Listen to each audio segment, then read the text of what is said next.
네, 여랑야랑 시작합니다. 자, 이재명 기자, 이번 선거는 그래도 이 막말 논란은 좀 적었던 것 같은데 오늘 이종걸 의원의 글이 논란이 됐어요. 네, 적나라한 표현이 많아서 조금 불편하실 텐데 그래도 소개해드리겠습니다. 이종걸 의원은 자신의 SNS에 포르노처럼 색정을 자극하는 영상물을 핑크무비라고 한다. 이걸 봤을 때 이 당이 상징색을 핑크로 한 건 놀라운 해안이다. 여기서 이 당은 미래통합당이겠죠. 다시 말해 통합당의 핑크색이 색정을 자극하듯 가짜뉴스로 국민을 흥분시키고 있다. 이런 주장을 편 겁니다. 네, 이 표현이 상당히 선정적인데 이종걸 의원은 이 민주당 공천에서는 떨어지지 않았나요? 네, 경선에서 탈락했습니다. 그리고 그제 민주당을 탈당해서 비례정당인 더불어시민당을 옮겨 공동 선대위원장을 맡을 예정입니다. 네, 이 무리하게 남을 비판하려 하면 이 부메랑을 맞기 마련인데 이 의원의 글을 비판하는 내용도 좀 소개해 주시죠. 네, 핑크색인 벚꽃만 봐도 변태 같은 생각을 할 것 같다. 이런 반응도 있었고요.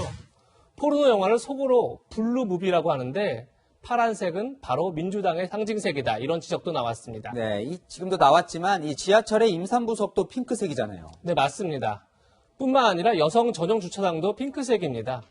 유방암 인식 개선 캠페인에도 치유를 상징하는 색으로 핑크색을 쓰고 있습니다. 이종걸 의원은 논란이 되자 이 글을 삭제했습니다. 네, 이 의원이 잊을만 하면 막말 논란이 터지네요. 맞습니다. 지난해 11월에는 나경원 당시 원내대표 시각에서 황교안 대표에게 글을 썼는데 거기서 교환 오빠 이런 표현으로 성희롱 논란에 휩싸였습니다. 그렇죠. 그리고 5년 전에는 공식 석상에서 이런 말도 했습니다.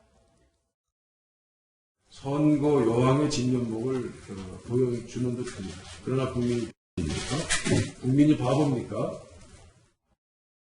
이 의원 말처럼 국민은 바보가 아닌데 이런 같은 실수를 계속 반복하면 어쩌자는 건지 모르겠습니다. 네, 다음 주제로 넘어가 볼게요. 아직 차기 대선은 한참 남았는데 이 차기 대통령 마케팅이 벌어지고 있습니까? 네, 요즘 호남 지역에서 아주 특이한 일이 벌어지고 있습니다. 화면을 보시면 광주 광산갑 김동철 후보의 선거 사무실에 걸린 대형 현수막에 네. 이낙연 후보와 함께 찍은 사진을 넣었습니다. 그런데 김동철 후보는 민생당이고 이낙연 후보는 민주당입니다.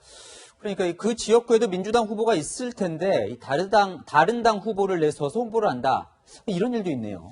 네, 선뜻 이해가 잘 안 되시죠? 저도 이해가 잘 안 돼서 김동철 의원실에 직접 물어봤습니다.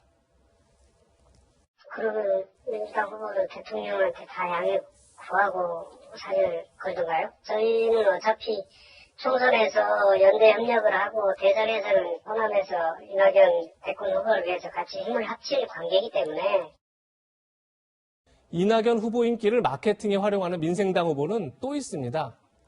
광주 서울의 천정배 후보도 홍보물에 호남 대통령을 만들겠다 이런 문구를 큼지막하게 넣었는데요. 자신이 호남 대통령이 되겠다는 게 아니라 만들겠다는 겁니다. 누굴 염두에 둔 건지는 쉽게 알 수 있을 겁니다. 네, 그럴 바야 왜 다른 당으로 출마하는지 의아스러울 정도인데 이 다른 당 후보를 끌어들이는 게 선거법상에는 별 문제가 없습니까?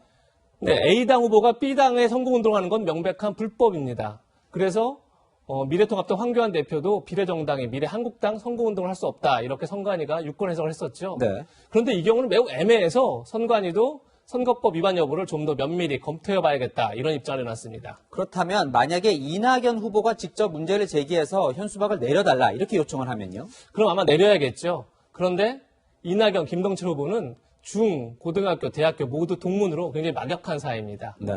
또 상대당까지 자신을 홍보해 주니까 이낙연 후보 입장에서도 싫지 않을 것 같습니다. 그럼에도 민주당 대선 후보를 위해 민생당 후보를 찍어달라. 이건 정상은 아니겠죠. 오늘의 한마디는 개그맨의 일자리를 위협하는 총선 이렇게 정했습니다. 네, 이 남의 이름 팔아서 표를 얻기보다 준비된 본인의 소신과 정책으로 유권자에게 평가받는 정치인이 많아지면 좋겠습니다. 지금까지 여랑야랑이었습니다.